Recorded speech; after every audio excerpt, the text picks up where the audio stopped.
Praise the lord.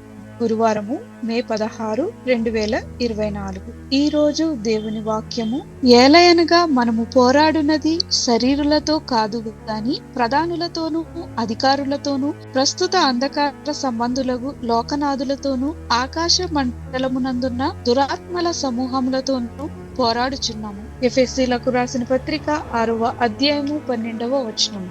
క్రూరమైన పోరాటం. 1896లో curl అకేలి అశ్వాసులమైన మనము కూడా భయంకరమైన పోరాటాలను ఎదుర్కొని విపరీతమైన ఒత్తిడికి గురై ఇక ఓటమిని అంగీకరించడానికి ఎలా సంసిద్ధమవుతామో అపోస్తులుడైన పౌలు వివరిస్తున్నాడు.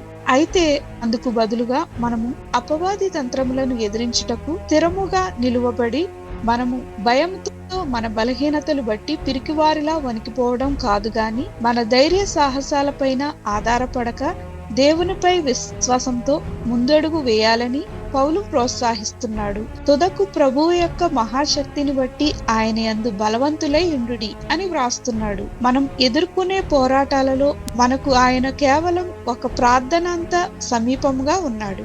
నిజమే, మనకు అనేక పోరాటాలు కలవు. వాటిని మన సొంత శక్తితో జ్ఞానంతో మనం జయించలేము.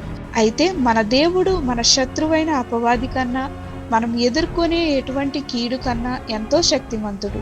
దేవుడు మిమ్మల్ని ఆయన శక్తితో స్థిరముగా నిలబడి పోరాడమని ఎలా ఆహ్వానిస్తున్నాడు ఆలోచన చేయండి. ప్రార్థన. ప్రభువా, పోరాటం అన్నది నిజమే, కీడు నిజమే. నాకేమి చేయాలో తోచటం లేదు. అయితే నేను నీపై ఆధారపడి నీ శక్తి ద్వారా వాటన్నిటినీ జయించే శక్తినిమ్మని యేసు నామమున అడుగుచున్నాం తండ్రి. ఆమేన్.